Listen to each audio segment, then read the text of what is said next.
कि साहब गलती से लिखना था राहुल सिंह, लिख दिया संजय सिंह। अब उनको अपनी बेइज्जती बर्दाश्त नहीं हो रही। इतिहास में पहली बार ईडी को अपनी गलती माननी पड़ी, ये बर्दाश्त नहीं हो रहा। तो आज उन्होंने क्या करिश्मा किया? उन्होंने भारतीय जनता पार्टी का एक नेता जो बीजेपी की टिकट पे चुनाव लड़ चुका है,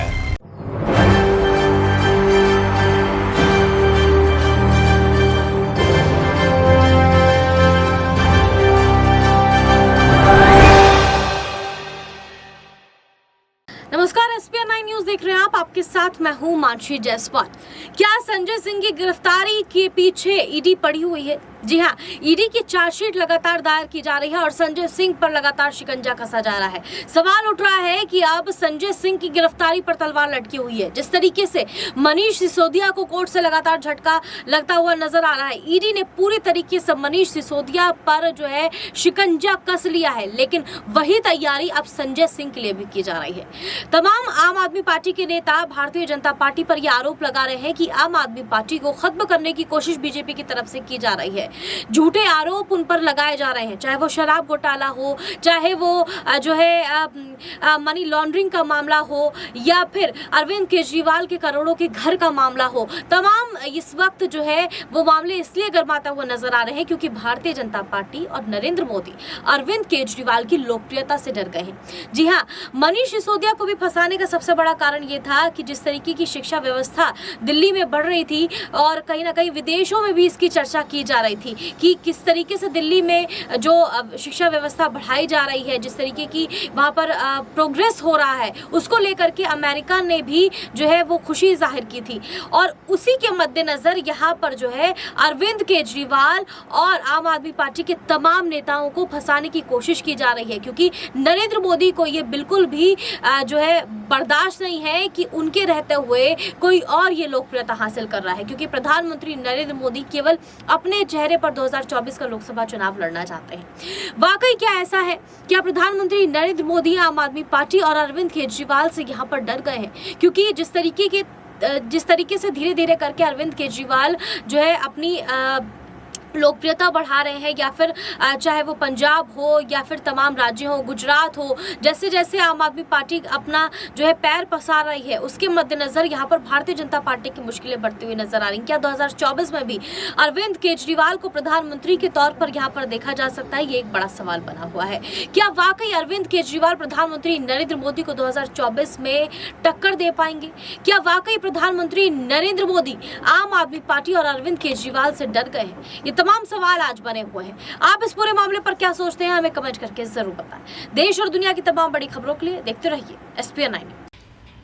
एक और नई चार्जशीट फाइल हुई है ईडी के द्वारा, और इस चार्जशीट को देखने के बाद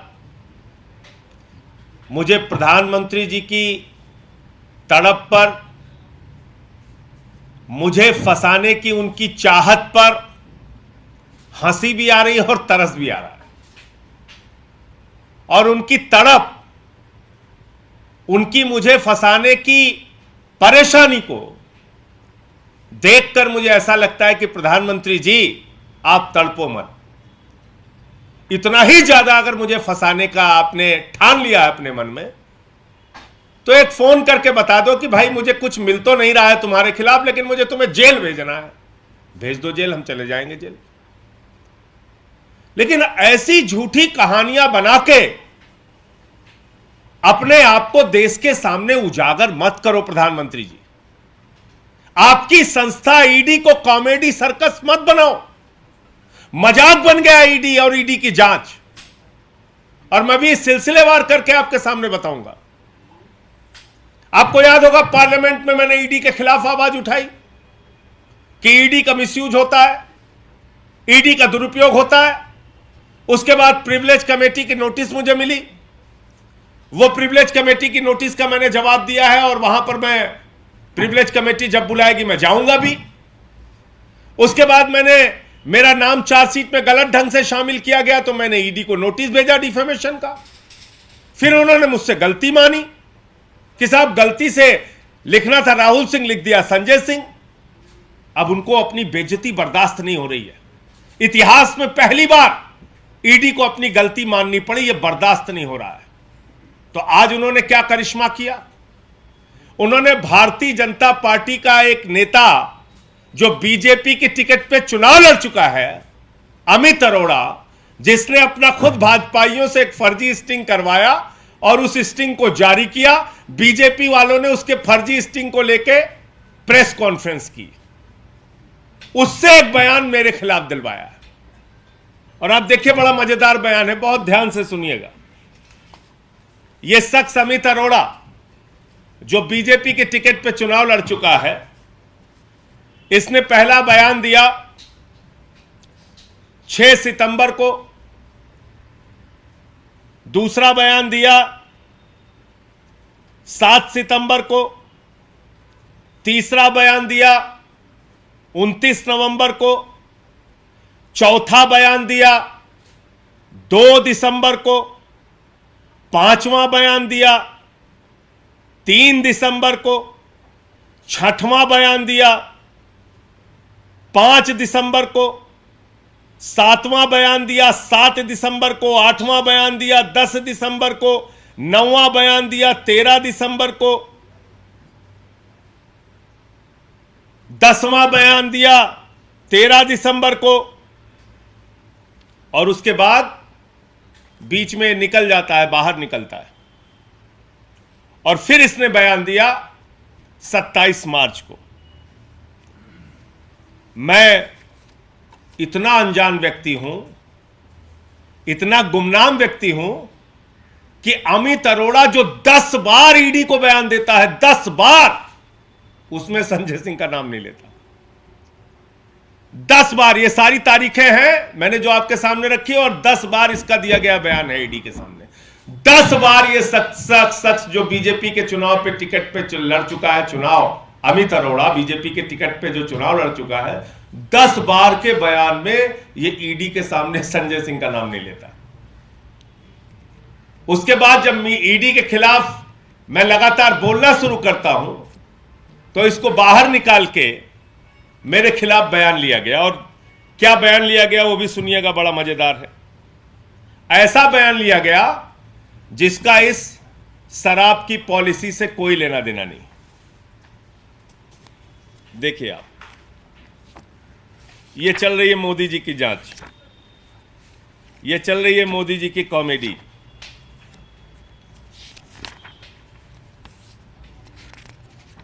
ये अमित अरोड़ा कह रहा है कि 2020 जून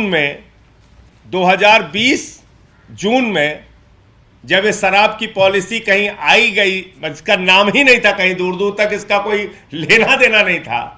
2020 जून में इसने कोई एमयू साइन किया, विवेक त्यागी, अजीत त्यागी, सर्वेश मिश्रा उस मीटिंग में थे। दिनेश अरोड़ा और विवेक त्यागी के साथ मिलकर इसने कोई एमयू साइन किया, जिस एमयू का कोई अता पता नहीं। फिर कहता है कि मनीष सिसोदिया और दिनेश अरोड़ा, मनीष सिसोदिया से मिलने में संजय सिंह के साथ, दिनेश अरोड़ा के साथ मनीष सिसोदिया से मिलने में गया, संजय सिंह भी उस मीटिंग में मौजूद थे। ये 2 बयान इसका आता है। फिर कहता है कि साहब जो पॉलिसी, जिस चीज के लिए हमने एमयू साइन किया था, वो लाइन बड़ी इंटरेस्टिंग है। कहता है कि दरअसल वो जो एमयू साइन किया था वो पॉलिसी आई नहीं। इसमें लास्ट में लिख रहा है, however this policy change did not take place since the policy of 2021 did not come and the old policy of 1920 was extended. Meanwhile, work on the new policy of 21-22 started. तो ये कह रहा है कि एक एमयू साइन हुआ, सब कुछ हुआ, लेकिन क्योंकि वो पॉलिसी आई नहीं, इसलिए उस एमयू पे कोई काम भी नहीं हुआ। ये इनका बयान है। इस तरीके से इन्वेस्टिगेशन चल रहा है, इस तरीके से जांच चल रही है। अब और मजेदार बात सुनिए। 27 मार्च को 27 मार्च को इस व्यक्ति का बयान लिया गया।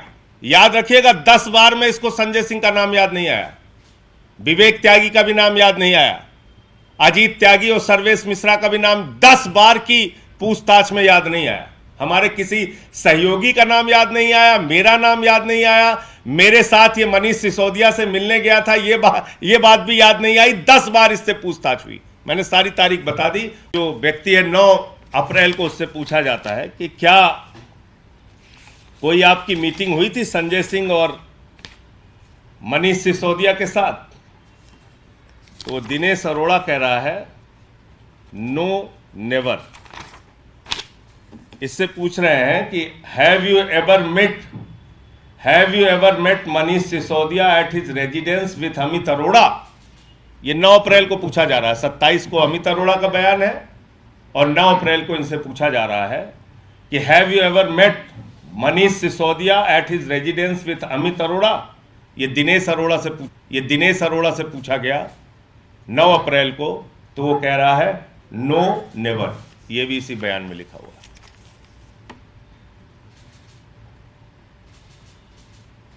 तो मैं तो कह रहा हूं कि इस देश के न्यायालय को अब इस बात का संज्ञान लेना चाहिए कि किस तरीके से भारतीय जनता पार्टी के इशारे पर, प्रधानमंत्री नरेंद्र मोदी के इशारे पर ईडी नाच रही है, किस तरीके से मुझे फर्जी फंसाने के लिए बेचैन और बेताब है। ऐसी घटनाओं का जिक्र इस चार्जशीट में किया जा रहा है जिसका लीकर पॉलिसी से कोई लेना देना नहीं। ऐसे एमयू का जिक्र किया जा रहा है जिसका कोई लीकर पॉलिसी से लेना देना नहीं, और जो व्यक्ति बयान दे रहा है वही व्यक्ति कह रहा है कि नहीं, ये पॉलिसी नहीं आई जिसको लेकर एमयू साइन हुआ था। घटना कब की बता रहा है? जून 2020 की। और कब बता रहा है? 10 बार की पूछताछ में नहीं बताया, 11वीं बार की पूछताछ में मेरा नाम ले रहा है। ये इन्वेस्टिगेशन चल रही है। तो मोदी जी, मैं आपकी तड़प को, आपकी बेचैनी को समझ सकता हूं। आप मुझे जेल में डालना चाहते हैं, आप बहुत बेचैन हैं, आप तड़प रहे हैं, लेकिन आपकी तड़प पे मुझे तरस आ रहा है। आप एक फोन कीजिए मुझे कि संजय सिंह तुम्हारे खिलाफ सारी जांच करा ली, कुछ नहीं मिला, बट मोदी की इच्छा है तुम जेल चले जाओ। मैं चला जाऊंगा जेल, डाल दो मुझे जेल में, शौक से चला जाऊंगा, लेकिन ये गंदी हरकत मत करो। पूरे देश के सामने आपका सच उजागर हो रहा है। जो व्यक्ति फर्जी स्टिंग करवा के अपनी स्टिंग जारी करवाता है, उस पर बीजेपी वाले प्रेस कॉन्फ्रेंस करते हैं। 10 बार की पूछताछ में उसको संजय सिंह का नाम याद नहीं आता, उसके बाद उससे मेरे खिलाफ बयान लेते हो, मेरे सहयोगियों के यहां छापेमारी करते हो। ऐसी बातें वो लिख रहा है जिसका लीकर पॉलिसी